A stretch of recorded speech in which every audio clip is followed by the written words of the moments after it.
whoa, like that's so crazy. And then he did the triple inward. Actually, I did my first triple lunar flip the same night Matt did that triple lunar flip. Dang. Or triple inward lunar. And what year is this? 2013? That was 2010. Oh, 2010, you're landing triple inward lunar flips. Yeah, that night I'm talking about right there. Oh my God, that's so insane. All right, everybody, welcome in. We have another OG interview, and today is one I have been waiting for before I did any of this podcast stuff, before interviews. Keith has been a good friend of mine from back in the Dama days when we started the Kendama together, and he was someone I looked up to who everyone looked up to, and I haven't chatted with him in a while, so I'm excited to catch up, see what he's been up to, and see what the future holds. So everybody, welcome in the one, the only, Keith Matsumura. What up, dude?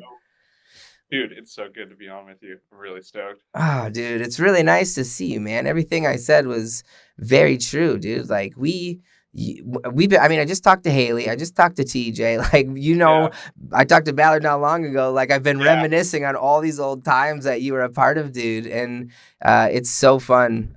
We had so much fun back then, didn't we? Dude, we did. Yeah. I gotta say, I was just getting stoked thinking about coming on with Jorgenson McSweets a lot. Dude, I was thinking just like, it was you, me, and Ballard walking one time, coming up with the most ridiculous names, and like we had this whole session, and just like I'm just thinking, there's like all these random memories, like where like specifically with you too, it's like we just have some like random awesome memories, you know? No, it's one of the funniest like inside jokes I've taken, and I don't even remember why me and you started doing this random. I think it's because like I don't know, I add like ski to a lot of stuff, so I'm like, yo, what up, ski? Let's go to eat some food, skis, so then I think when we hung out for the first time, like when I think the first time, one of the first times we hung out was probably the event in Wenatchee for all those kids. I think when I came in 2013, I think it was the lock-in, the gym or whatever. Yeah. Dude, you guys, I told Ballard, he crazy, forgot. Bro. It was fully crazy, dude. Yeah, I think maybe we must like connected. Like we'd met, at some events before that, but I think like really started to connect around then, like because it was like WKT and like Sweets crew, like pretty much like actually the Kenko crew like rolled out too. I remember. That's true. I remember Willie P landed like it was the first stilt tray flip like I'd ever seen on stage. Like I had like mic on him, we're like hyping, and like he just does it, and it's like he'd been trying it, like never done it before. It was his first one, like the first one. Yeah, dude, I think so, man. You just like blew my mind because I thought I had unpacked this event, but I remember we left him on stage for way too long because he got so close. And then we just were like, everyone in the 600 kids plus all the pros are just chanting at 15-year-old Willie P maybe at that point, like, do it. And we can't land stilt flips, and he's out here stilt traying. So that is a sick memory, dude. Holy. I can't believe that. Yeah. So, one of the questions I wrote down and one of the things I like thought of randomly, because I sent Ballard a Dama. Was there ever a point where I like sent you Damas or like approached you to be on the team ever? Or were you already pursuing Kusa and stuff before any of that happened? You sent Ballard that Kendama and I played it like right away when you sent it to Ballard too. So like I got to play but you didn't send one to me. You sent it to Ballard because early on he was like way better than the rest of us in Wenatchee. Like we all looked up to Matt to like figure out what to do. Yeah, for sure. And so I think I just like wasn't like I was definitely like checking stuff out, but I was probably working on like edit one or something. I don't know, like something like that. I was definitely behind Ballard by a little ways, but we started playing at the same time because when he saw in the rollerblading magazine the photos from Jero, he showed it to me. I was like, bro, I have one of these in my house because I had one since I was really little. Oh, where? novelty one and like never really played with it. So we went and found it in my basement and we started playing with it. What? So why would you have one around your house? How did you attain one of those? Well, it's like my Japanese side of the family, like just like gave me one at some point, or like it was just around. Like there's always Oh, been a Kendama in the house, like growing up. dang, that's super cool. So you are like, are you half Japanese or do you know? Yeah, yeah. I'm half Japanese, and I'm not very like I don't speak Japanese. I don't Hmm. like it was so cool when Kendama took me to Japan, and I was like reconnecting with my ancestry, and I really like I feel that you know what I mean. Like I really like Yeah. Japan. Well, I mean, it has to even finding kendama has to be like a cool connection point. Even if you didn't care a bunch going into it, it's like, oh well, this is a sick part of my heritage. Maybe I didn't know, and even a more reason to dig it. That's kind of cool, most Yeah. definitely. So you've Matt Ballard has one. He like we watched videos after I did like after I talked with him, we watched some videos and there were competitions and he like didn't compete essentially because like he could just beat everyone. And we saw you go against some other homies and y'all are just doing bird and airplanes and it's like the most you were in someone's garage eating Cheetos and Gatorade and it was the most wholesome kendama event I'd seen in Yeah, my yeah. whole So you're talking about the Wenatchee Kendama battle, the original yeah, Wenatchee I Kendama battle think at Matt Ballard's house. And like yes. a bunch of people came, and that was the event that really convinced me that I wanted to like get into kendama Dang. because I went and like so the advanced division was going. It was we played games at Ken, I Mm-hmm. think, for the competition. Yeah, I think you're The right. advanced division was going hard. It was like Nick Mayo and Matt Ballard doing lunars, inward lunars, and I was like, bro, and like I was like, but I won the intermediate division, so I was like kind of in the homies, little level down, and I was Yeah. like sick, like like I could level up with the. He might have called it like the pro division, or I Yeah. don't know, I mean, Yeah, of it's advanced, course. probably, but it was like. For our little crew, like it was like Ballard. Nick Mayo was like so good with Ballard early on. Yeah, dude. Um, Were you guys all but yeah, it was friends so before wholesome, and Kendama? like that really convinced me to get into it a lot for sure. Yeah. Were you guys friends before Kendama? Like, were you tight? Did other things before Kendama, or did Kendama make you really close? Kendama definitely made us closer, but I've actually known Matt since preschool. Oh, shoot. So Okay. So, no, kindergarten. I mean, I'm remembering the exact year actually is yeah, kindergarten class, and then we went all through elementary school together, same school, and then middle that's school and high school. So dang. actually, we go pretty deep. Yeah, dude. Like, friends for life for real type Yeah, status. That's yeah. dope. So you saw this competition, you saw where it could go. Um, and then obviously Matt wants to film, and if you guys are hanging out, you're obviously gonna start hanging out or like doing things together or like editing videos together or something of that line. Do you remember like the moment when you were like, I want to be better than Matt, or like I want to start landing harder tricks, or like where was if that competition was like the first switch, where was the next switch where you're like, I got to start landing these tricks on camera and stuff like that?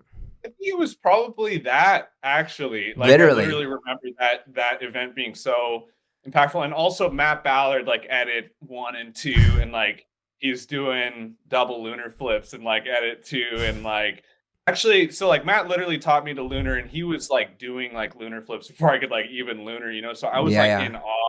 So, and I don't really remember, to be honest. My memory of it is not wanting to be like is just wanting to like measure up to the homies and especially Matt, like to be able to like hang. And it was the same way.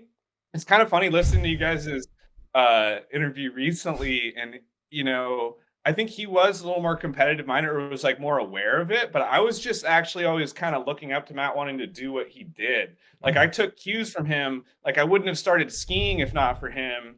And I wouldn't have started Kendama if not for him. And like he was so many things where it's like I feel like actually he's kind of like led me towards like things that really became like passions in my life. So That's cool. so I think it was inspiration from seeing how dope Matt was. So Ballard died. Dang, I love it, dude. No, Ballard, that's a good human to look up to, I would say. That's not a Yeah. bad No, you person. know what I mean? Like, you're Yeah, just growing yeah. up with this dude Of now, course. and now it's, like, kinda blowing my mind, like, this dude is, like, epic, He's on actually, you another know? level, dude. Yeah, making real ass movies. Like it's actually Yeah, yeah, insane. I know. I'm, like, kinda mind blown, you know? Yeah. So did you start skiing before Kendama? Um, yeah, yeah, for sure. It was kinda this whole same WKT crew, we were all into skiing Oh, together, word. and that's Okay. part of why we were always together doing stuff too, you Yeah. know? As a kid growing up, was there anything else you did like that was hand-eye coordination, athletic that would have like led you to believe kendama would be something you would like or could do? I don't know, maybe not, man. Like, Yeah. I guess, like, I played with, like, plastic lightsabers a lot, with, like, like, brothers and friends up the street and, like, like, street hockey and, like, Yeah. whatever, like, just, like actually, I didn't have, like, a real, like, sport until I think, like, skiing Oh, and then really? kendama, You didn't play organized sports at all or anything? not really, actually. I was kinda like nerd, like, not like, That's like, I didn't chill. know what was going on as a kid, like, with, like, a lot of things. I was kinda, like, in a bubble or something, you know? Yeah, word. No, that's chill. Everyone, I learn a lot about No, people in these interviews, dude. Everyone's grows up different, right? Like yeah. you don't have much say in the fact. You gotta just you're along for the ride, you I don't know? know. My perception right now too, I'm trying to think, it's like, yeah, I don't know. I guess that is kinda weird to think about. It's like, was I into something, like, a lot? Like, I don't know. Well, I like was like video games, honestly, as a kid. nah, that's what I'm saying. Video games is right in our wheelhouse. Like that's Dude, which actually, there's a lot of, like, building in, like, kind of the repetition of, like, what you're doing and, like, I don't know. Actually, video games has a lot of skill involved. Of course, actually, I yeah. get mind blown by gamers sometimes, dude. Did you play skate? Oh, dude, Skate 3, bro. So talking about Ballard 2, we would go and just play hours and hours and hours of Skate 3. Dude, oh my God. We would make maps and do like 3 triples and like actually I think it was Turner Thorne, literally at Turner Thorne's place, he taught us how to do the Yes. triples maps. He always pulled out the Skate 3, bro. But Dude, yeah. I played lots of video games too, and I think to your point, hand-eye coordination, I don't think I believe video games enhances that. I don't think it makes your hand-eye Yeah. coordination worse by grinding again, like you said, to do to play skate specifically, it is using every button, every stick, like being very like it is intentional with your actions over and over again. And if Yeah. you're like me, the game got easy Same, to a point yeah. where like you wanted to start skating like it was real and stop being fake. And that's when Yeah. it got real hard when you're like, all right, I'm gonna like kick flip, front tail or Yeah. front nose slide down this rail and not just whip whatever and get a million Yeah. points, you know? Yeah.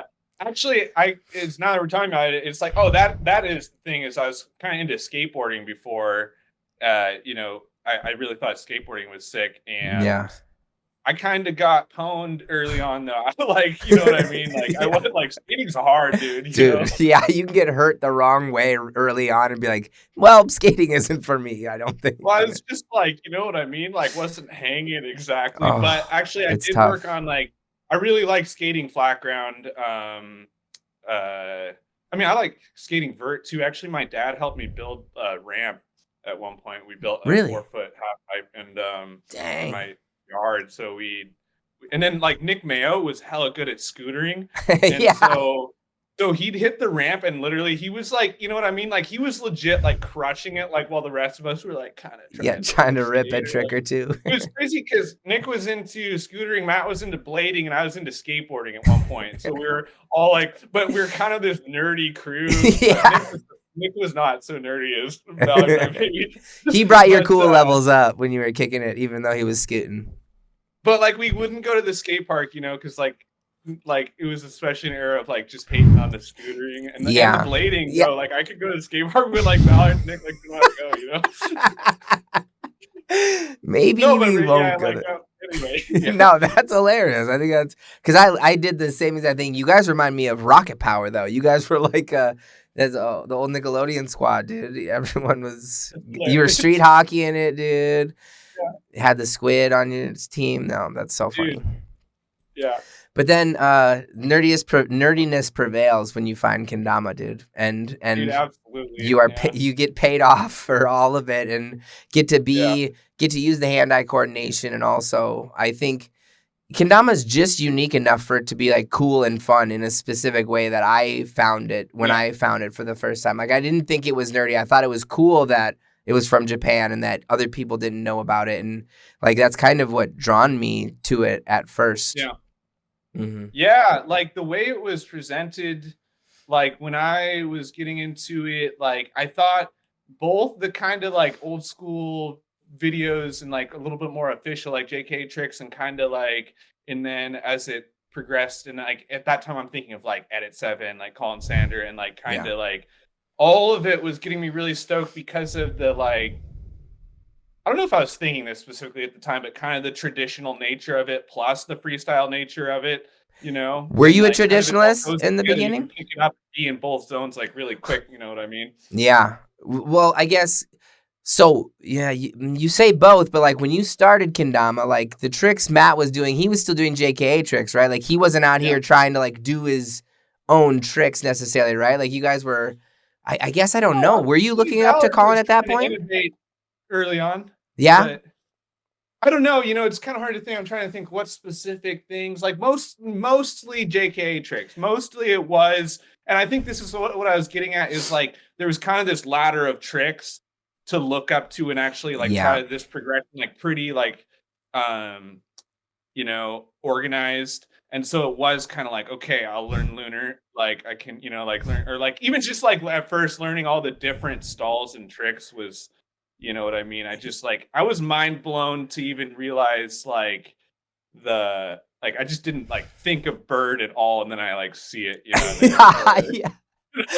I don't know. No, that's a And it's good the way of same way with explaining it. newer tricks too. Like, wow, I just didn't even think of that. And now that like, it's funny too. There's also some things that I did think of that I see that have been done now, which is cool. Oh, that's such a question that people have asked. Like with your removal from kendama, like what new tricks? Okay, let's hold on to that question. We're gonna come back Okay, to that yeah, because that's a whole yeah, other thing of like what do you think's cool now? What do you think you could yeah, be doing if you would have been grinding nonstop? Like I think a yeah, lot of people are curious about those questions, but I still want to stick back in the old days yeah. just because I always love trying to paint a picture of what kendama was like for us. Right. And you specifically, just because at a certain point that we're almost to, a lot of us were looking up to you because at some point you unlocked lunars in a way that like none of us could or did in person, on camera, didn't matter. It was kind of like, well, Keith's gonna do single, double, triple lunar flip now, so like, and none of us we couldn't fathom it on these ice cubes we were playing on, aka Yeah. Ozuras. So let's try to what's the steps to get there. Matt's showing you're starting to get into it. You saw this competition now. How much practice goes into the next steps and getting to Kusa, I guess. Yeah. I mean, I remember Matt, so he was running the green Ozora, the OG green, leaf green, and his was like so slick, but he would like so ice slick, bro. Mm-hmm. But he would do lunars. In fact, he was like doing like, like double inward lunar flips, like trying. He talked about that grind for the triple inward lunar flip, and he was trying it on the most ice slick OG Ozora, bro. Isn't that Like crazy? in my mind, the balance was really good on it. I remember Sure. the balance was prime. Mhm. So it was like this thing where it was like, it's good if you like work on The cups are beat in just enough to be a little thicker for a Yeah. little more surface area. But it wasn't sticking, you know what I mean? It was all about that balance for sure. Mhm. And but I gotta say, dude, I just got this pink Ozer that was cracked. and so like Don't even just say it was a perfect pink Ozura that did that for I you. think it was at first, bro. Really? So like Matt was teaching me to lunar, and like I didn't even realize like this. In fact, I had this Dama sitting. I had a black Shin Fuji. Was really my first like player's Dama that I went in on. Wow, that's a was unique super one. slick. Yeah. I was trying it on that at first, but it was actually like my mom had bought a Kendama, and she like didn't really. She's like, I'm not playing. Like you can have it, like use it. And it was this pink Ozora. What? And Hold on. it turned out to be like cracked for lunars, and so. But I was trying to learn lunar, and I anyway, I remember the first time I landed was on that kendama in the hallway at school. And it was like the first or second day of school. Like we'd been playing the summer, and Matt was Yeah. getting me super hyped. I kind of think it was like Wenatchee Kendama Battle was that summer, and I Mm-hmm. was like super hyped, and we were coming back to school together, and I was like, I gotta freaking land this. And I Yeah. like did it in the hallway, and but the swing, like getting the pull up right was so hard for me at first, dude. It's the worst part. So I was just like trying that for her, but then I realized, and then like Matt tried my pink Ozra, and he's like, dude, it's like cheating. Like he wouldn't even use it. That's why he said like when he No. was Oh trying yeah, the triple intermittent flip, he like wouldn't even use it. I think if because I he felt like remember it was right, cheating. because it was like so. I think he unlocked the lunar game like really proper, and then Mhm. like I did have like for the equivalent of like the super stick Dama of that day. So I'm not gonna lie, like that's what it looks like to me. And then honestly, it was the inspiration of seeing Matt do like he did single double lunar flip, and I was like, whoa, like that's so crazy. And then he did the triple inward. Actually, I did my first triple lunar flip the same night. Matt did that triple lunar flip, Dang. or triple inward lunar. Um And what year is this? 2013? that was 2010. Oh, I remember 2010, you're I was landing watching a triple video inward recently lunar about flips. the date. Yeah, that night I'm talking about right there. Oh my God, that's so insane. Um, it was the pink Ozra, like literally, like, You just, stomped it on it, like so quick. dude, those Damas were the best. I mean, and a fresh one had different powers than a beat-in one, I would say. The fresh cups, like Yeah, everything when it they was were, like I didn't want to use it too much because I was like, I know it's gonna wear out a little, so it's like we yeah. have to like measure this out for the lunar tricks. Just shut up. Oh my God. Like, but even still, the stickiest Ozura still, you're giving the Dama too much credit because you have to have a lot of skill to still be able to do that on command as much as I saw it. So we're talking 2010.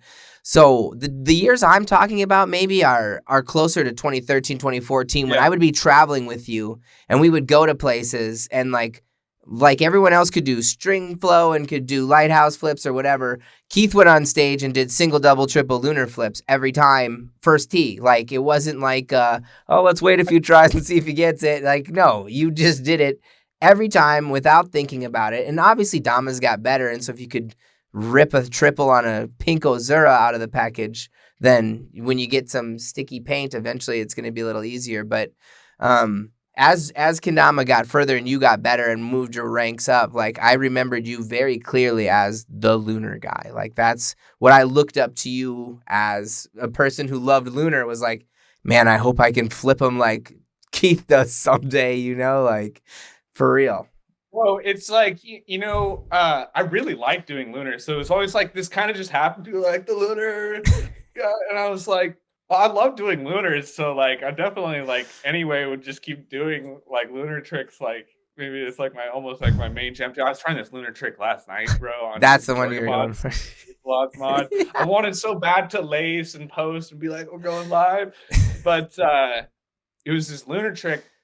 And it was involving forward lunar flips, which I could never do on these old models. Yeah. Like I tried it, like I don't remember exactly, but I remember really always trying the forward lunar flip on every like new kendama I'd get. Be like, someday it's gonna get there. Kinda. It's like I don't know if that's exactly how I was perceiving it at the time, but like Yeah. it is kind of like, oh, we got there, and now they're like a lot more possible Yep. because when it was so much more slick, I was always trying to figure out like how to like and Catch it right. it's getting into trick stuff we could talk about like we were saying later, but like Mm-hmm. like swooping from underneath and stuff. Like there's like you had to do that a lot to get it to actually stop the rotation. Yeah. So like I was trying those kind of tricks almost early on, but like I couldn't really do them. I remember like kind of before I stopped playing for a long time, sort of I was like starting to get them. Yeah. Now it's so cool because these newer shapes are allowing me to like try kind of tricks I did dream about that now I want to land. But Dang. dude, the Dama defeated me last night though, for sure. Dang, that's actually really cool to hear you say that. I mean, not that you got defeated, right? But like It's that kinda cool though in its own way. the tool is changed, right? It's almost like you got twin tips for your skis now, right? Like there's just Yeah. your level, the amount of possibilities are just better. The balance is better. The paint's better. Like even if it's hard, at least your brain goes, "Oh, that's possible. I can snag that." Yeah. And The terminology the kids are calling those nowadays are backflips. Like it's a lunar backflip is Okay. because I would always just call it a front flip, I guess. because literally that's literally no, that's literally what it is, I think, too, because you're at lunar. But it's one of those tricks until I don't know if you've seen the Kendama app that people have been using to level up and stuff. But there's a whole section of tricks you have to learn that are backflip tricks. And I had never done one because I, much like you, was like, those are too hard for me. I can't really hone them in. And then I locked myself in a room for 2 hours doing only backflip tricks, inward lunar and regular lunar. And I crossed them all almost off in like 2 hours and I did all the trays backflipped and stuff. And it's like, my Dama was the main motivation because I hadn't had a lunar honed Dama like that in a while. So I was like, all right, it's not the Dama's fault. It's only me stopping myself. So like, it's time to learn these backflip tricks, you know? Yeah. Yeah. I mean, it just goes to show like kind of the upgrades and the shape and like the exploration of what's has fueled the exploration of what's possible in Kendama. And so, I mean, it's just a whole world once we get into it. No. Like what's going on now, I'm like, bro, I'm like, you know, I legitimately like wasn't tuned in like on all the Kendama meta for just like some years basically. Mm-hmm. And then like I tuned back in, I'm like, bro, it's like legitimately mind blowing. You know what I mean? The new tricks are kind of crazy, bro. They're not slowing down is the craziest part. People are still like making it harder somehow. So like what happened? Like there was definitely like a level of ham that like it is exponential, you know, like you were like chilling and then it was like getting a little bit ham. It got pretty ham by the time Bonzatron is around. Yeah. Like there's a whole bunch of people that we could mention where they were bringing on the ham. Chris Bosch too. I was hanging out with him the other day and I was remembering like Bosch early on was like blowing my mind. Insane. And but now and then it's increased. You know, the ham level is just like it's like gone all the way backwards, sideways. I don't even know where we're at anymore. Dude, lunar is Lunar's in a beginner ladder nowadays, bro. It's just a trick you have to know now if you want to compete. It's not like those type. When I make the trick level every year for NACO, it's like, man, am I really putting these tricks in here? Is this really like how good people are? And then I'm never surprised when people lace them on stage every time, man. It's so crazy. Yeah. Roysh in chat says you did a backflip in front of his eyes in 2013. Really? Yeah, he said you looked at him and said, "I got you, Roysh," and laced. No way. I like kind of remember that, bro. I oh god. I just could start talking about so many people. Talk. Such good memories with Roy, and like you and like that year in Copenhagen, and dude. Well, let's talk about it. I mean, Dama Fest 2013 that Royce is talking about. I think that's the only time I saw him like that year, maybe, or he did one in front of my eyes in 2013 Dama Fest. Yeah, that's exactly what he said. Yeah. I read it wrong. I guess because I remember trying that trick really early on. Mm-hmm. It was probably like the first custom I got. I remember like there was like, you know, at that time we were starting to get some cracked paints. Yeah. No, he said 1, 2, 3 lunar flip is what you did first tee in front of him. So that tracks with my story I was telling earlier. Yeah, I got you. Okay, so 2010, 2011, when did you get on Kusa? When did you like get good enough? Like, tell me the story of your sponsorship journey. Yeah, so you asked me earlier if like I was thinking already about like Kusa when you were doing stuff, and like kind of because I don't remember exactly when they had their first pro contest that Turner Thorne won. Yeah, but I remember being so inspired by that. Like, bro, just like, you know, and he's just like in his house and he just grinds it out and then becomes Kendama Pro. And I'm like, you know what I mean? I was like, that's possible? Like, yeah. You know what I mean? Yeah. And also those edits were just so good. I was watching those Turner Thorne edits so much. So I was kind of thinking about Kusa early on. But I do remember in particular kind of like when you sent a Kendama to Ballard, and I was like, oh man, like Ballard's like on that level, you know, like you know, like I kind of like wanted to like, you know, like be involved more and like see what was going on, you know. Mm-hmm. Like I said, I like played it and stuff but okay, wait. So back to like kind of the sponsorship journey is like I'm thinking like, were you sponsored at Dama Fest 2013 or no? Were you just a homie? Yeah, I was sponsored by them. I'm trying to think. It was 2012 was that contest, right? Mm-hmm. Probably. Video contest must have been 2012, and so I was, and Tribute yeah, Kendama team. Were you part of the tribute team, or did you get made yeah, pro yeah. right It was away? Alex Smith won the pro spot and got the pro model with the next run, and then it was Dave, TJ, Jake, and me were the tribute team. Yeah, that's exactly. Dude, you got put on to the squad February 27th, 2012 with Dave Mateo, Jake Weens, and TJ Kolsnick, bro. Yeah. My God, that's It was that. so epic. So, bro, they put me on, and it was like right away. We flew to Toy Fair. We like all flew out to Oh, New York Toy Fair. dude. Bro, if I got on that team, like I think it was that. Yeah, God, it must have been like almost immediately right then. Yeah. And maybe we didn't even announce it. Like we were still filming at that point, and like started dropping like all these videos from Toy Fair and like announced the team. I think that's Yep. kind I of think how it that's went. exactly how it happened.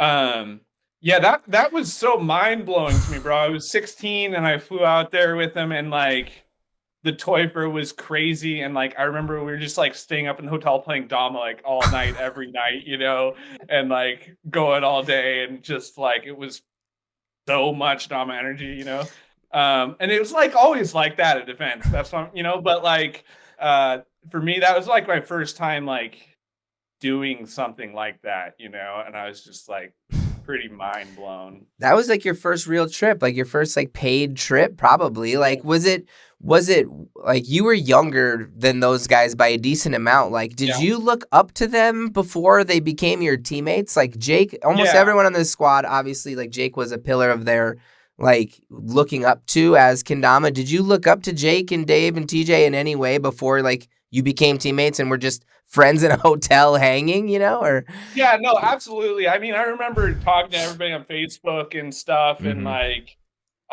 those guys were all up in it. And so I just remember seeing all the edits and kind of tracking with the thing was like tracking with everybody's edits. You just had numbered edits, everybody. I mean, there's other edits and stuff too, but just kind of tracking everybody's like progression, because it was like small enough.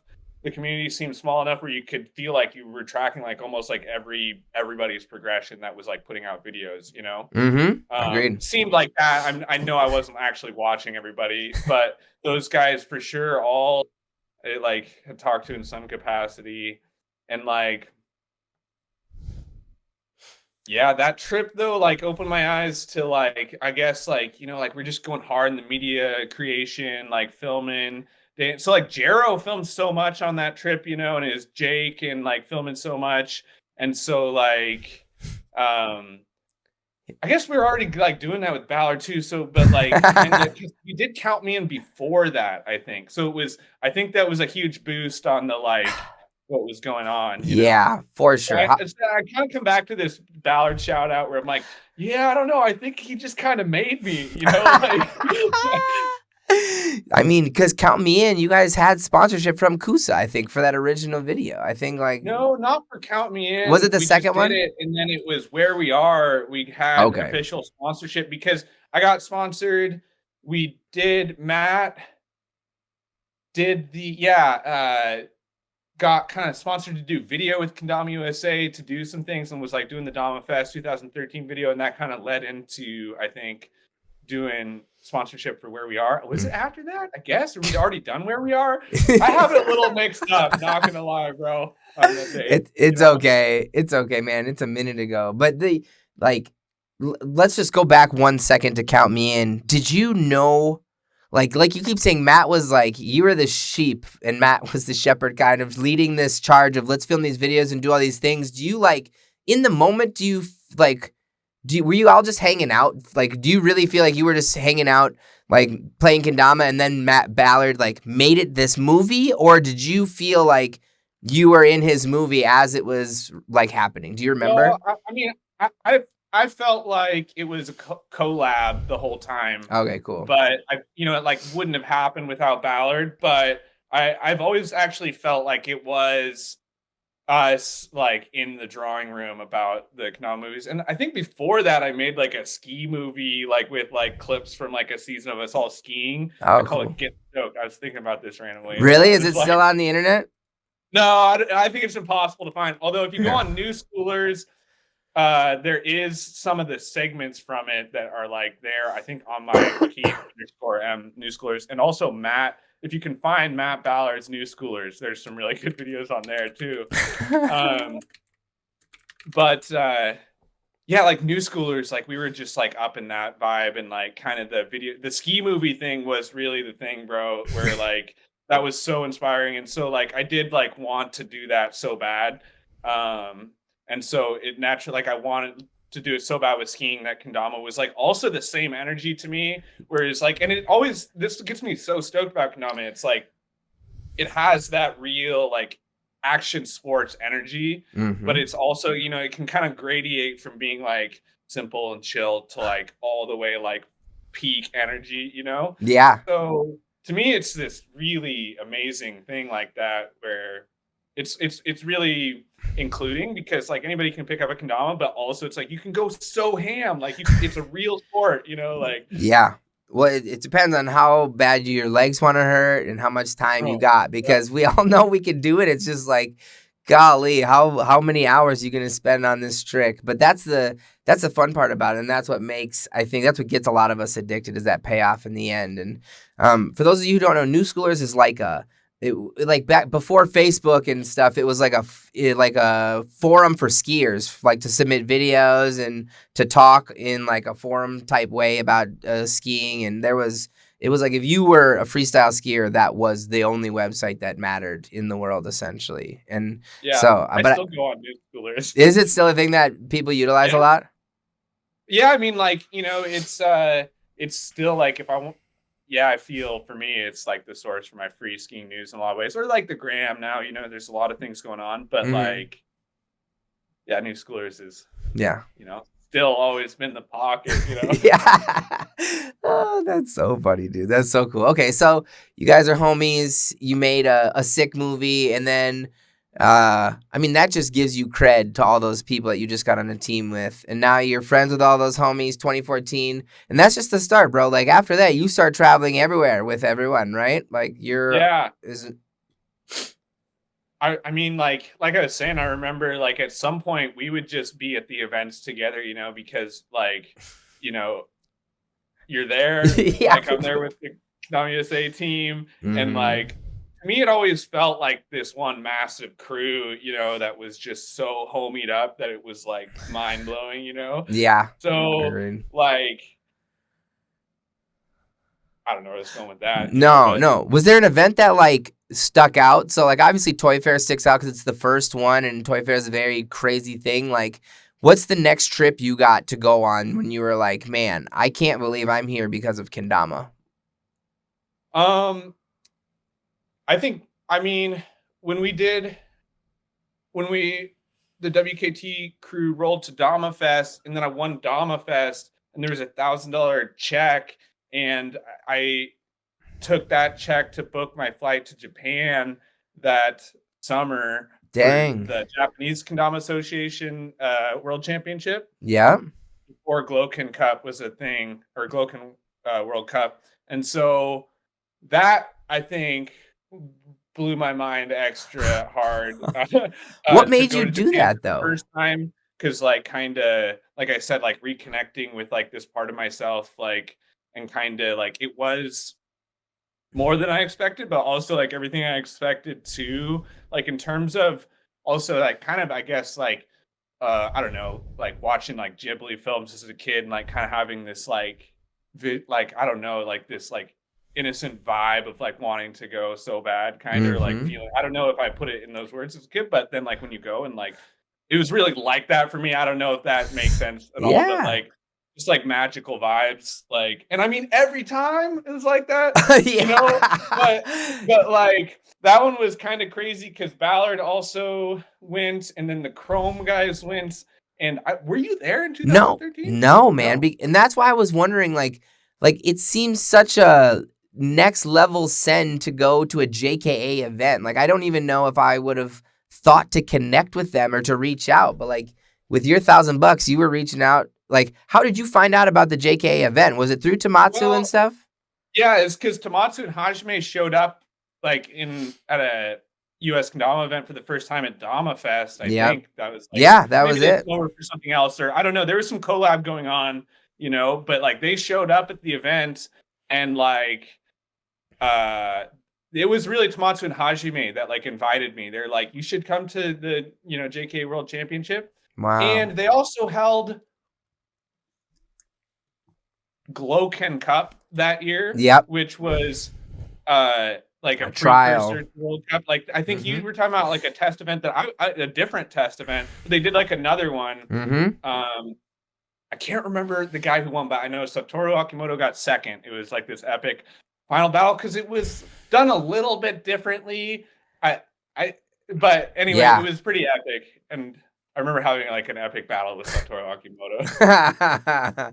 That's dope, man. That's so crazy. So you won your first event. I forgot you won the first Dama Fest. Did Brandon Meyer took second. You beat Brandon. Yeah. So there's this thing too where like Brandon Meyer took second at like some other events too. Yeah. And like, Battle in no, Seattle. what happened? What was it? Was it Battle in Seattle? I Like think kind so. of The this one by the water.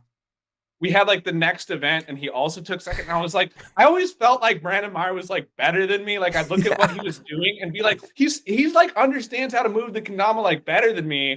Like he probably should have won, or like I was just had so much respect for Brandon Meyer. I just felt like he was OG, like so good, He was, dude. He was like on the Willie P status of doing really hard tricks super young. But like I think being a good kendama player and being a good competitor on stage are two different things. And you were really good about like taking your time, I think, and like catching your breath. And I went against you a couple of times, and you don't probably remember beating me, but I remember losing to you like in Battle in Seattle when I was like a point or something away from beating you with like a lighthouse flip, and I botched it, and I wanted to like die because I was so pissed at myself because you were still like a new upcomer. I was like, I could beat Keith still. Like, come on, man. And you killed me. And then I think you won that battle in Seattle too. Well, I won the first battle in Seattle, but the second one, I believe, was it Bonzatron? Ah, yeah. So I No, remember I like went he beat out to Brandon. Bonzatron, like we had a really long game, and I was like, like we were going 3 for 3 on some tricks. It was kind of epic, and Yeah. anyway, that year was epic too. I feel like that was the year Bonzatron popped out, and it was like no denying Bonzatron, 100%. That's the year he was on Kenko, I think, and Yeah. he beat Brandon by the water. The sun was going down. I think I remember, and like they were battling it out, and beat Meyer took second again, dude. Yeah. See, that's what I'm saying. It was like it was always like there was kind of like, oh, whatever. Like I got all this hype, and then like Bonzatron, like rightly deserving all this hype, but I always felt like it was like Brandon Meyer should be getting more hype. Yeah. He was always just too chill, man. Just too chill.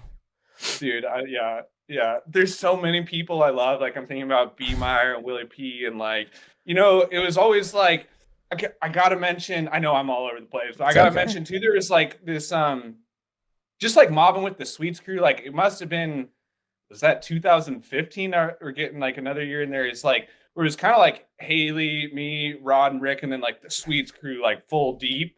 And Oh, in like Japan. that was so crazy. And like, I mean, among other memories with you, like I kind of have some memories just like rolling with the Sweets crew that was like so deep. We're doing these events down at Odaiba, and it was like I was so tired that day that the whole thing was like a dream. Yes, But dude. like we were like lacing, and I was like, I don't even know what's going on. Dude, you rolled with our crew a lot, I think, and that's like people. It's one of those things when you're on a team, you always kick it with your teammates and stuff, and so when you get to events, it's nice to kick it with other people too, and sometimes you naturally just find your people, right? Like me and Rod hang out more than anybody, I think, at other events, or like I like to hang out with him because he's like it doesn't matter what squad you're on. Yeah, Rod is Rod. Like I literally.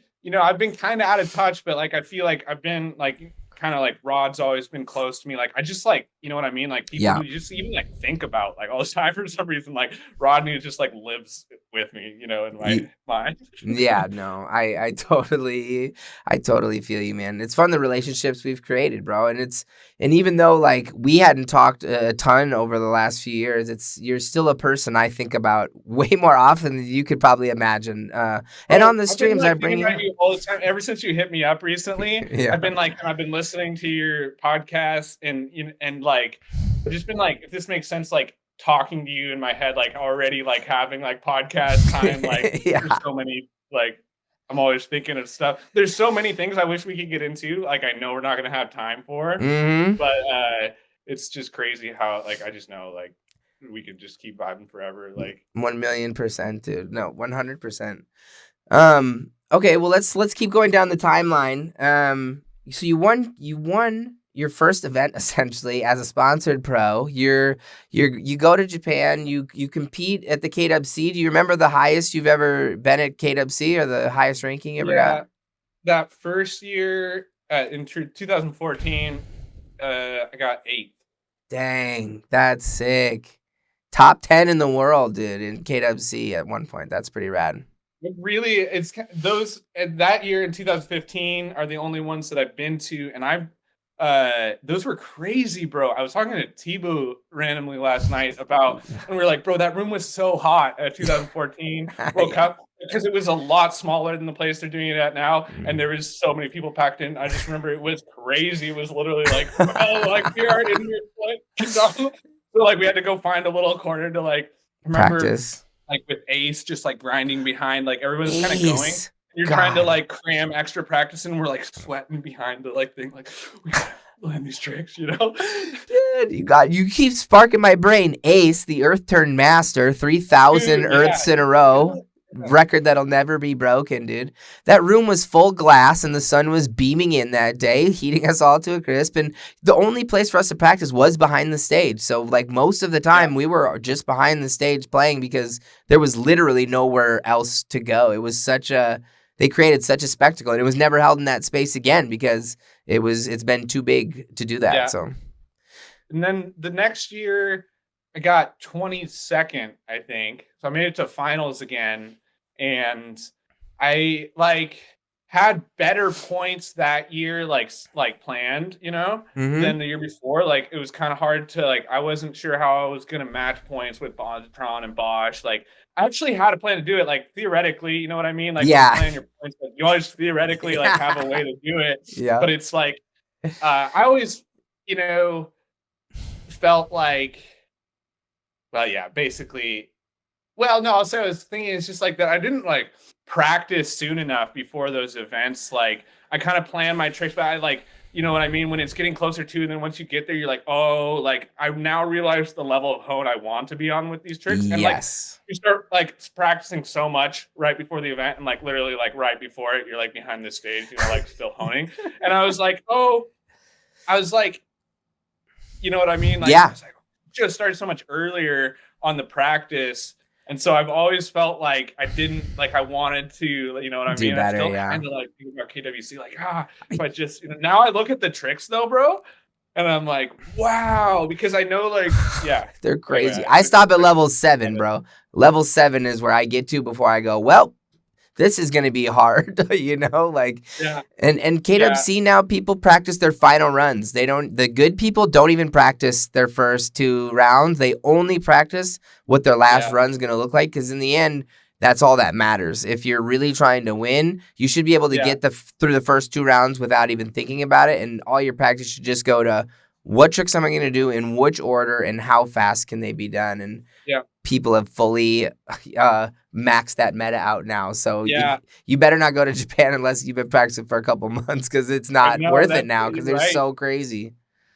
I like the format though where, you know, there's a lot of different ways to build your points. Yep. You know, you do have a lot of tricks to choose from. Like I did always feel like, I don't know exactly how it is now, but I felt like those 2 years I was there, like there were some tricks I just had like no hope of doing, but like it felt like there was always going to be a way, you know, with these tricks to figure out your points still. So like if you were like dedicated, you like, you know, You know what I mean? Like there's Yeah. like it's ridiculous, and I don't even understand how it's done now. Like I literally don't understand these tricks, uh, but you know what I mean? I like that about it. It's like there's kind of this open door aspect to it. Sort of like the path is there if you want to go in, you know? Exactly. There's just you have to practice. Like that's all that matters now is like you can be as good as you want, but if you're not practicing for that event for a couple months, you're probably already behind, And Yeah. but that's kendama nowadays, and you got to be able to do those crazy tricks to even have a chance. So for a lot of us, it doesn't matter, but they have they have age group winners and stuff now, so it does matter. So me as a 30-year-old now, I can go and I can compete knowing that all I got to do is beat the next 30-year-old, which every year gets harder because the 30-year-old is just 29 and was just 21 and can do all the tricks easier than me. But like, it's at least it gives me a little hope personally as a person who knows I don't have a chance of winning to be like, oh, well, I could do the 30 and up division and take maybe a spot if I practice. So that's cool.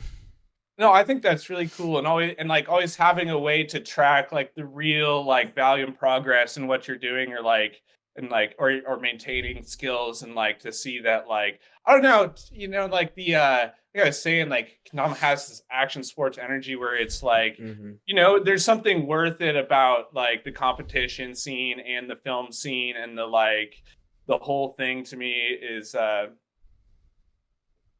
but also like the age brackets, like we were talking about Roush, like I just think like he's such a legend to me, where like he holds it down for a different generation, and also like has always like I don't know, I don't even know what I'm saying. I'm just saying his passion is like always been off the charts for like how dedicated he is to the game. And to me, there's like I don't know what I'm getting at exactly, but like there's a place for everybody that's like truly unique and like epic. You know what I mean? And like and I believe that, No, yeah, kendama provides that, which is the coolest part about it. Like, it doesn't matter who you are, how old you are, like, all that is between you and your next trick is a smidge of practice, and you just gotta, if you're motivated, kendama's there for you. And I guess I wanted to make sure I talk about, like, your exit from kendama and, like, what led you, like, why did you stop playing kendama? And, what is it like coming back to it now after so many years? How many years was it, like?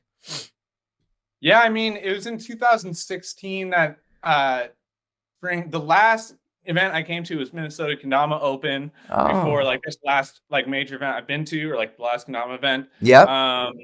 And then basically, bro, like I don't know, there's a lot of ways to tell this story, but I just like wasn't doing well, and there's a lot of things going on with the family, and I like just like moved home, like dropped out of school, and like I don't know, it just like randomly like went down, and like I just decided to like disconnect, and just did that, and like it was like kind of a couple years of like pretty much disconnecting, and then didn't even run the like internet much, you know what I mean? Like really, like you just needed to disconnect from everything, maybe not even kendama like on the internet, but like you needed a reset type of shit on your life, and kendama was part of that reset.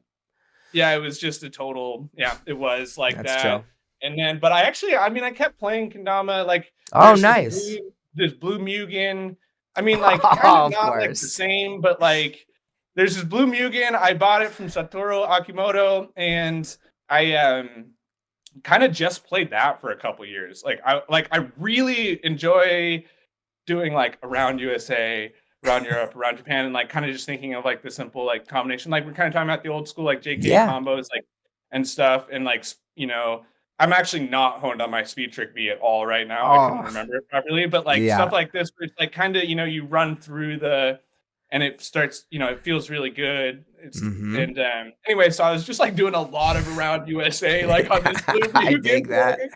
years, and like, you know what I mean? Kind of took it back a little bit, I guess. Yeah, do what feels good, do what feels normal. Like you weren't in the mindset of progression. You were just trying to maintain. So doing something that feels so natural is understandable for sure. Yeah, and like also I still feel that kind of like, kendama as a therapy to like or as a meditation kind of like definitely the trick grind becomes like a meditation at some point when you're like, Yeah, um, for sure. but to like just focus mind body, like it is actually really important. It's so important to be doing something that connects you, with like that, Hmm. hand-eye coordination, whatever it is, whatever is your thing. And so like, um, yeah, it's always been something, I kind of just like I've always still it literally feels good. You know what I mean? Like, oh, Yeah. I just need something to do that feels good. I want to pick up a kendama. And then more recently, I don't know, like this ball of kendama energy has just been hitting me like, Is it like people reaching out, or is it like hitting your algorithm? Is it you searching it out a little more, or just like lacing tricks and feeling good? What do you think it is right now? I think definitely like huge shout out to the kendama community, has shown such incredible love. Just like I just kind of like I decided to post some clips recently. I like kind of post some clips now and then. I kind of think about, like kind of always been like, oh, kendama edit 8. Like I still got to do it. Like kind of think of Oh, tricks and really? stuff. Um, Nice. but yeah, I think so much love of people just kind of this ridiculous amount of support. Like it just feels so cool to reconnect and like that kind of human connection. Like that's Hmm. life. You know what I mean? Like it's Yeah. literally feels so good just to like on that level, like share a hobby, share something you do. And also it's just like all these cool people and like there's so many I could just keep going on that level. But Yeah. it's like that I think, and also the trick progression, like I was saying, like maybe kind of the first like maybe like sport sort of thing I was getting to is skateboarding and kind of like the trick progression and just seeing like and also like the grind session, it gives you something to do, and uh I don't know. No. I don't know where I'm going exactly with that. No, dude, I love the tangents you're going on. I think you're speaking about kendama like everyone in the chat feels all the time, I think. And that you can't like hide how you feel about kendama when you talk about it. It's why I think I was excited for this interview, because I knew you would be back someday in the Keith form that I knew once before. You know what I'm saying? And Yeah, not saying that who you've been the last 8 years isn't fine either. I'm just saying, like, somewhere in my heart, I knew that like you are meant to play kendama no different than I am. And so it's mhm, cool that like even after 8 years you can rekindle that fire and you can have those feelings. And it's cool to hear that even though the community is not the one you knew when you left, there's a brand new people. Like there's a ton of people right now who are watching this going, who in the world is this dude Sweets is yeah, talking to? And they're learning about you today. But that's yeah, like the cool part about our community, that it grows, and that they're accepting regardless of who and when and what. But seeing your tricks, bro, they're not like, oh, look at that old guy from back then playing dama. Like you're ripping hard tricks, of course. Like you didn't come back and be like, oh, I'm gonna start where I left off. You're like, oh, these are the tricks these kids are doing. I'm gonna do quads both ways. I'm gonna do whatever. Like, I think it's cool that like you're out here motivated to grind like hard tricks. That's pretty sick. Me, one of those people. I literally don't even know where the tricks are at right now. So I think it's kind of fun because I do feel like a beginner kind of trying to figure out what's going on. Like on juggle tricks, I'm legitimately like beginning. Like I Oh, have like some skills nice. that help me to like add things to a combo, but like literally like just the juggling motion, like I'm just learning how to do it in a lot of Oh, ways. Like oh, it's so fun actually to have this whole like area of meta that like I'm a beginner in. And that's in general, sick. I kind of feel this like I feel like I did when I started playing and wanted to. I was looking at all the crazy tricks and I wanted to figure out how to do them, kind of. Yeah, But dude. also, there's a lot of ones where I'm super intimidated. We're like, no, literally, like I don't know actually if I want to try because I don't know, or like you know what I mean. But Yeah. actually, I do. It's just in terms of like taking those steps, and that's what I mean. Where it's like you realize like there's this mountain to climb, and it like it looks sick, and like Yeah. also it's kind of like I just been like doing kind of the tricks I like, I guess, and like Yeah. to figure out. So it's like it's like, oh, if you're trying hard tricks, it's like, well, I'm just trying to push the game that I know a little bit at first here, and Hmm. I'm trying to learn some new tricks, but it's definitely a little bit uh like I said, intimidating, crazy, like Yeah. Like, definitely all the cloud bound stuff is like blowing my mind. But I did like do this like it's not exactly a cloud bouncer, but it's like something like it. Like a long time ago, I the was thinking meteor, I about the think. tricks.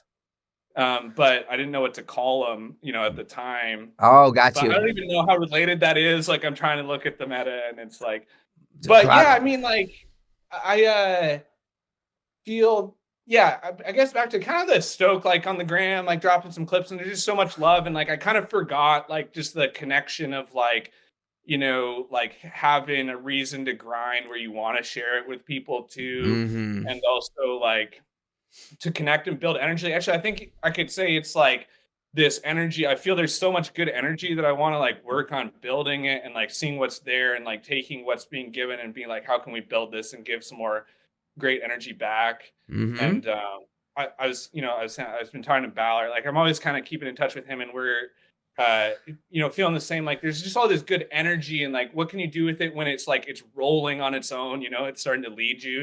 And you're like, okay, like the Kendama energy's like big like that right now, and like I don't know where it's been at, but for me, it's like coming back onto this. Like, wow, it feels incredible, like a special time in Kendama, Yep. and I don't know what I mean. I'm coming in like kind of not non-context, but it's like Mm-hmm. that's what it feels like to me. It's like, wow, special time in Kendama. Well, dude, it's special because you're I back don't know in it, bro. exactly why.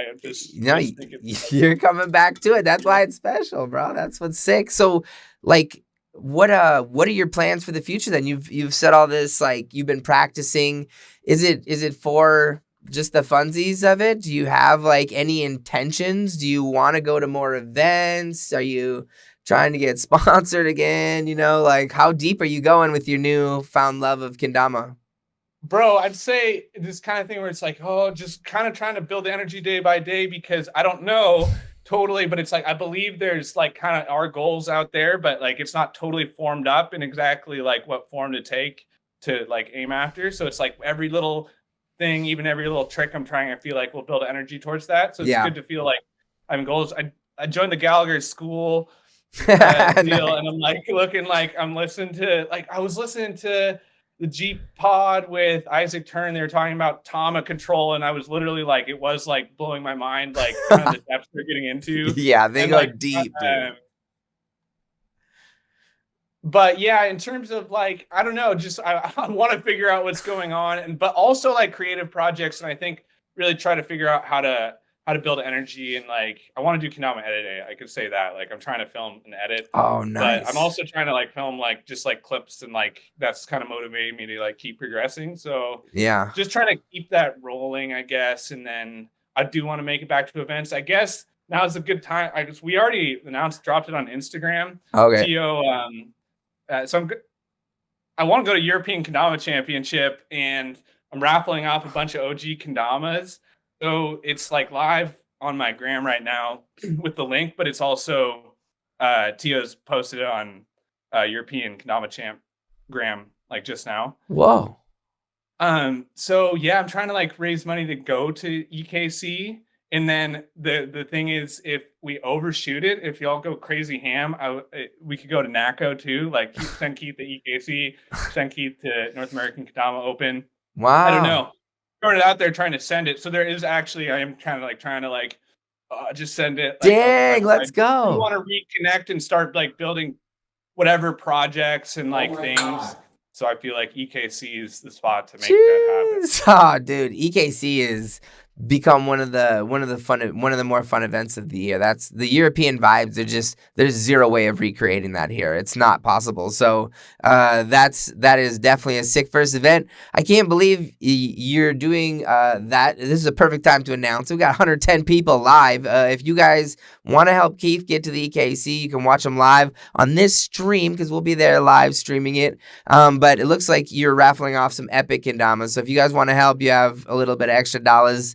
Go send it Keith's way so he can get out there. If Ballard Ski and Keithington are going to be at events, they're going to be filming. That some epic stuff's going to come from it. So a really good thing to invest a few dollars in if you can, man. And it's just super cool to have you back, man. Honestly, like I said, you're one of my favorite people to travel with and to hang out with. And it was a sad day when you had to go, but again, everyone's life is different and you never know what's going to happen. So, I'm glad that we see you here on the other side, happy and healthy and ready to rip again. That's like the best news one could ask for. Dude, yeah, thanks, man. also like with Ballard, like we're talking like you guys were talking about, you asked Ballard if he's interested in doing more Kendama filmmaking, and I've always trying to hype him. I don't know how much I can say, like we're just like cooking in the room. I could say that we're like trying to like we got Cooking. it feels to me like it's like okay, the blackboard has now like transformed into like a guiding angel that's like starting to like pull us though, like to like do this like project. So we had this always have had this OBM acronym. It means one big movie, to do the follow up to where we are, to do the third. I kind of think of it like the third WKT movie, but it Yeah. would really be like it would be like grown out of the energy of that, but Yep. it would be something like bigger and crazier. And like if if Ballard's Oh, at the center of it, like the vision is pretty insane. And I feel like it is that collaboration thing I mentioned where like we're cooking it up together, kind of this thing where it's like dude, I don't know how much I can say about it. Ballard's like so you can't share any creative details.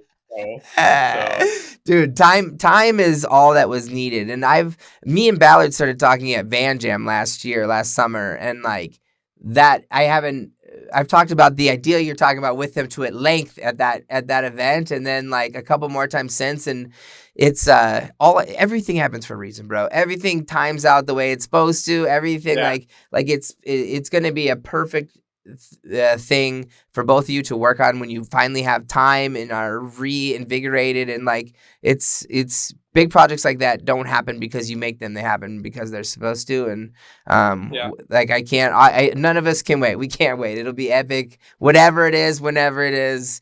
We can't wait to see it. That's for sure. I mean, I think like it is that it's always been like, we just hype on it. And now it is kind of like, okay, bro, like we got to do it. Like, I don't know when we're talking, I can't say anything official, but it's like when I'm talking about it right now, it's like, okay, we're doing this. So we're like planning right now. Nice. And like trying to like maybe even like put out feelers like for support for it. And like, okay, like what's going down? Like, how do we make this happen? Like, I think we're more on that right now, like starting to take the steps. And like EKC would be a big step towards that because we want to like reconnect, build energy. So if I could make it there and like connect with what's going on in the EU scene and like also bro, oh my god, I mean I was watching last year's video and like Yasu and like all the free, it was like bro, like it was literally so sick and crazy, bro. Like I was literally like the energy, like I'm actually kind of scared because like I know the energy is gonna be like so off the wall. I'm like I don't know if I was talking to Tebow again. He's like, "You're not ready, bro." I'm like, "I think you're right. Like, I'm not ready." I mean, as a first Kendama event back, man, that'll be a great way to get right back into it because there ain't no one friendlier than those homies. I could talk to you all day, but I want to get in a few questions from the audience just because they always have good questions. So we'll go through these quicker than the others, okay? What kind of skis do you ride currently? Yeah, so Armada B-Dog 180s.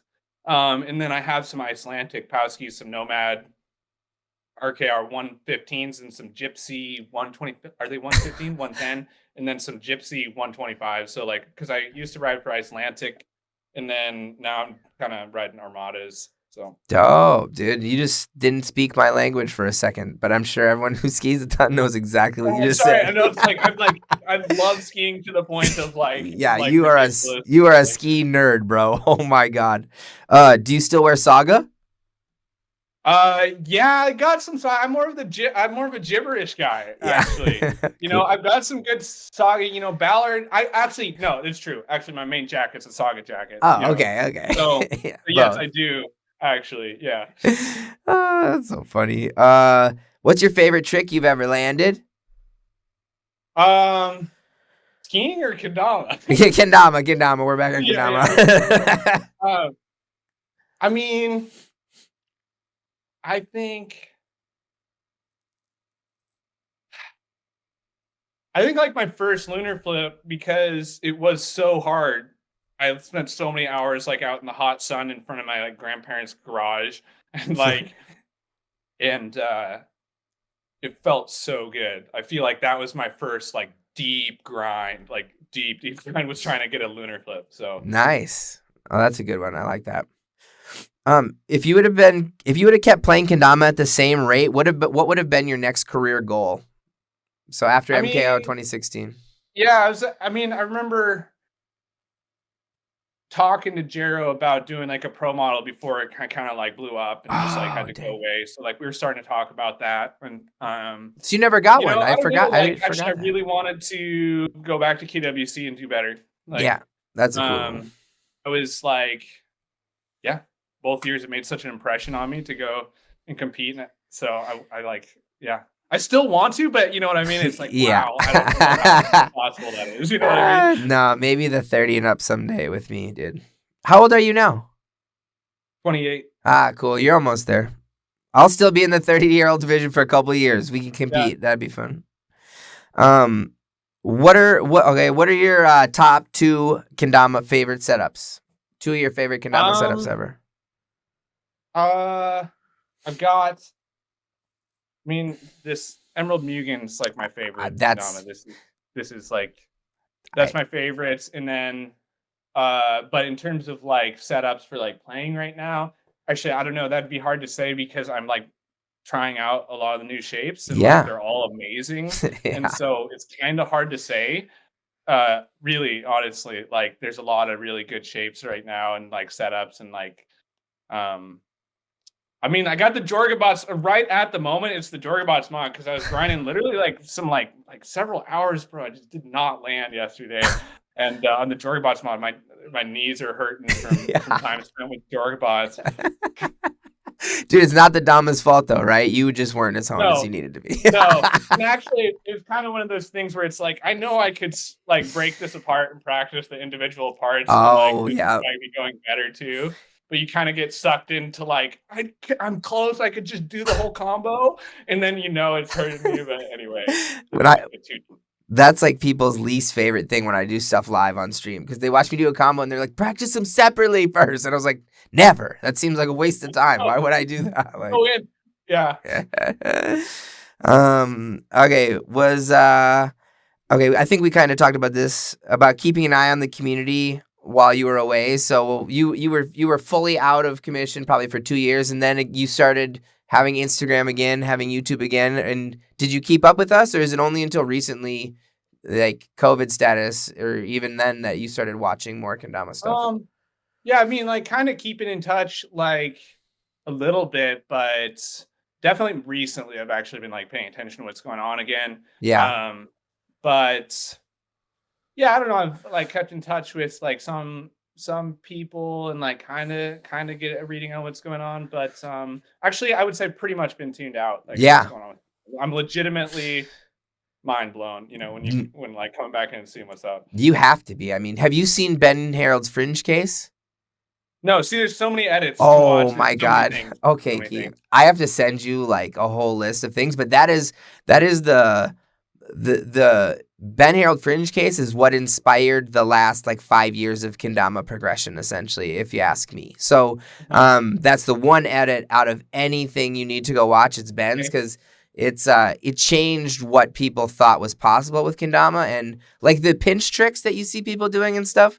That is all that is from Ben. Like in this one edit where he kind of did like 50 tricks no one had ever seen type of Yeah. vibe. It's Uh-huh. it's a smacker, and your mind will be blown even further than it is now. So that's the first thing you need to watch. But I'll send you a list of a few others because you're obviously ingesting media, like listening to podcasts and stuff. So yeah, there's endless amounts of things for you to Yeah. see. But the tricks are just bananas now, dude. It's actually Yeah, no, it's really cool to have a lot to be getting into, and I love the kind of podcast trend too, because I mean, it's like I like putting that on and like playing Dama, and it's like feels like you're with the homies. You know? yeah, dude. I love that so much, dude. I'm just going past a few questions that we answered throughout. Oh yeah, we just talked about that literally. Can't believe you have a Yona poster next to you. I know it's kind of another break off, but dude, yeah, Oh, it's the legendary. KWC was ending, and they sponsored one year, and I was like, "Can I take those home?" And so I rolled them up and Yeah, took them with me, I dude. like I brought some Yona actually to that last event I was saying that I was at MKO. I actually brought some Yona from Japan and like saved it and brought it to MKO that year. Oh, you did, didn't you? That may have been the year Max Ida brought me a whole friggin' case of it too, Dude, honestly. nice. I think he Nice. did.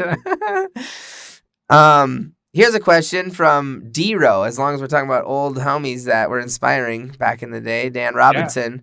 How can the absence of kendama be beneficial for a player's growth?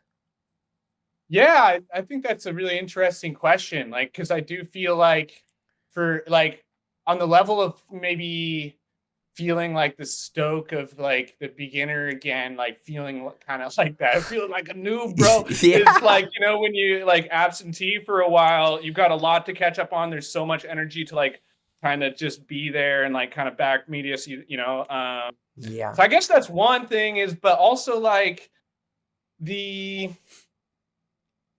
I think appreciation of what's there that you didn't see at the time when you really go and like spend some time in a totally different vibe can be Mm-hmm. extra clear when you come back and like right now like talking all this good energy. It's like, wow, there's so much good energy in the Kendama community. There's so many cool things going on. Like I really think it's all really dope. And so I guess I don't know, I'm going with the kind of like there's a lot of positive energy and like new things. I think with anything like taking a little break. I think even with the grind last night, bro, I was like, I know I need to take a break and think about something else for a minute to get a little fresh perspective here, fresh and feeling, but I'm so locked in. Dude, well, I don't know if that answered Dero's question. I feel like that's a question that could go pretty deep. Yeah, I think you answered it good, even with your first statement that, like, you telling me that you're practicing juggles and that you're like starting to figure it out. So I know you are a noob now, which I love so much that Keith Matsumura is now a noob in 2024. But we're not going to be able to say that for like more than a few months, I would imagine, because you're going to figure it all out fine. But like, I had to learn juggling in I don't know what year because I felt like I was getting behind. Like I felt like I was being passed up in 2016 maybe, or 17 is when it really started to be a thing that you needed to do. And it took me 2 years, bro, of like only practicing juggles. And not only, but when I had free time, I was doing this. Yeah. I wasn't doing lunars. I was only doing this. And it took 2 years of full on that to be like comfortable. And so when you said that, I went, oh, dude, this guy quit before juggling practice. Like, so you do have a lot of really fun boxes, like a lot of really cool boxes to unlock because once you learn juggling, then there's a lot of fun things that come from that and a lot of cool combos. And like, again, just like anything, your trick book just gets open. And so I'm like jealous of you that you get to like do all these things now with all these cool shapes. And like, it is fun. I think that is the upside of being gone for a little while is you got a new world to learn and get back to. That's sick. Yeah, and actually, I think I'm so bad at juggles, legit, but it feels really good. Like I like the feeling, you know what I mean? And it's like it's getting me pretty stoked. But yeah, and all the things you can add, you just makes you start to think and like just trying to there's a lot to. Okay, 2 more questions. Does he still have the classic purple jacket from the old days? Justin from Vegas. I mean, I think you're talking about this one. Yeah, dude. Oh my God. There's different purple ones, but I think you probably you filmed your edits in that on your porch outside, didn't you not? Yeah. Like that's it's like I don't always have it like randomly around, but I did just like randomly have this out. Dude, people in the chat who are old heads are freaking out that you just pulled that out. Oh my God, that's so hilarious. Dude, you put that jacket in the raffle, you'll get to go to whatever event you want, man. It was all about the skiing gibberish for skiing. You had to get it some sizes up. Everything shrinks, but by the time you put snow pants, ski boots on, whatever, and then also it's like baggy clothing, and so it's still way huge on me. So all these hoodies still fit, I love it, dude. I wear oversized hoodies because of you still, man. So thanks for that. Do you? No, go ahead. Okay, I got one thing. Let's keep doing the questions, but there's a memory we have to talk about before. I wanted to talk about it earlier so bad. So no, bring it up. I only got one question left. I was gonna say after the questions, or now is fine too. But just like when we were talking about skiing and like jackets, and like you brought it up with Ballard too, the day that we went up to Stevens Pass. Yeah, and like I have like such strong memories of that day and like riding the park. And I remember you doing like we were doing all like trying tricks in the park, legit, and like trying stuff, and like we got on that cliff band, like And like, yeah, that's when you say like, oh, like I think you were saying like you and Willie P like almost died. Yes. Like, so at that moment where you guys were kind of sending it and almost went off like a gnarly cliffhand. Yeah, like, Yeah. yeah. Dude, I mean, that's a memory that you guys created for me, you know? And I told Matt like how much I thanked him, but you're just as much a part of that because none of that was expected. Like, as just a normal dude who has, you know, a small company, whatever, you guys made me feel like part of the crew. And I remember going to the park with you guys and being like intimidated beyond belief because you guys, they were huge jumps, but they're triple sets and you guys just do it all the time. So you're like hitting every one and getting styly. And I'm like, got up enough courage to hit one, I remember, and like ate it. And then the rest of the day, I remember you doing some threes. I remember specifically you doing a dope 3 indie, I think. Yeah. Like, yeah. No, for sure. I actually got my snowboard like grabbed by like ridiculous. But. I think you had. I had a couple threes where I was like chill, but then there was one where I was like, I ate it and I tried to act cool the rest of the day because I didn't want you guys to think I was lame. And like it was such a. Willie P almost dying, like literally I can put myself on that. Everyone is like, don't go into the trees, guys. Like you guys could have told us more times, like, don't go into the trees. It's not good. Like you're gonna get lost. And I was like, we're both from like the Midwest, don't know anything. And sure enough, dude, we got to a point where there was just a cliff, no more ski resort. Like it was actually insane. But thanks to you. Dude. Well, no, but like you guys were talking about too with Ballard, like no thanks to these like moms. And I guess the ski trip I think was something we kind of did, you know, while you were there. But and Hunter Bailey was with us too. I remember Hunter Bailey like shredding in the park that day. But no, this one mom, and Matt was like, I think it was like these moms, and there was this one mom in particular, her son was really into kendama, and she was planning the Dom After Dark event, like heading it up. Mm-hmm. And with the, you know, school and stuff. And so I remember, I don't know, I think I was mainly maybe me was going over to their house and like planning it with them, but she was the one who like got you guys out. Yeah, we got to thank, I got to thank that lady because she, like, I will never forget it, dude. It was such an insane trip. Someone got in a car accident on our way up to it, right? Yeah, no, the other car, you were in my car. I was driving you. It's up, and then Zach's car, the whole car, we had 2 crews going up together, and that whole crew like got in a car accident and turned around, right? Like, or did he still? The thing is, I think they still came. Still drivable. I think he like came up and like still like got people there or something. I don't know. No, I think you're right. I think they were like they weren't willing to just ditch the adventure. They had to still send, bro. I still have. Like, smashed, dude. The car was like smashed. Dude, maybe one of the only messages I've sent you in the last 8 years was like a picture of your socks that I still have from that trip that you borrowed me. That's right, because you actually wear the ski socks. Like I lent you, and that's your main ski socks. That's amazing. That's how much I go skiing. I have one pair of ski socks from 2013 that I use twice a year to go boarding, dude. Oh, it's actually. Okay. Sorry for the diversion onto that, but I was thinking of that. Like, I just really want to bring it up. No, that was your house we met at beforehand too. I jumped on your trampoline and no, I will never forget it, my man. All right, last question. Do you still eat penguin grip? Oh yeah, I mean like, MJ from Dama Nerds. Is that the Pengy Pro team was, kind of going to be going off there, but it's like you had to do everything penguin, That gets annoying real fast. So I definitely still like penguin stuff a lot. Like when I do around USA or around Europe, like I just include penguin. Oh, nice. Of course, basically. So, but no, I haven't eaten penguin grip in a while. I'm not going to lie, but I remember a specific dinner eating penguin grip in Japan. Yeah. Like I can't remember just exactly. Like, forgive me. Like, there's a certain crew I was with, and I think Akimoto, and it was like, and we were just all eating dinner like penguin grip.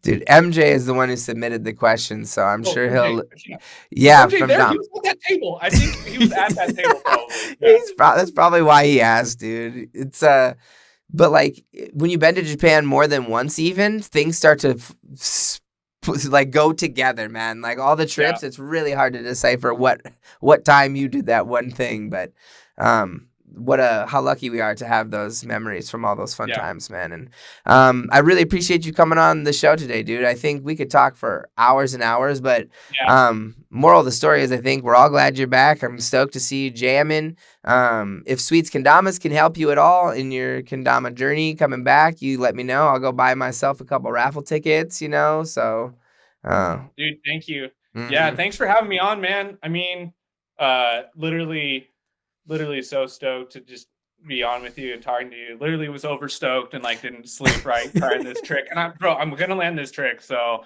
I got some like grinding ahead of me. But yeah, man, I don't know. I do feel like I just keep talking to you forever, and it's just like legitimately so good to see you, talk to you, and like I want to get reconnected to the Dom energy and well, dude, this is a good first step, man. If you guys don't follow Keith on Instagram, we'll post it in the chat right now. Go give him a follow.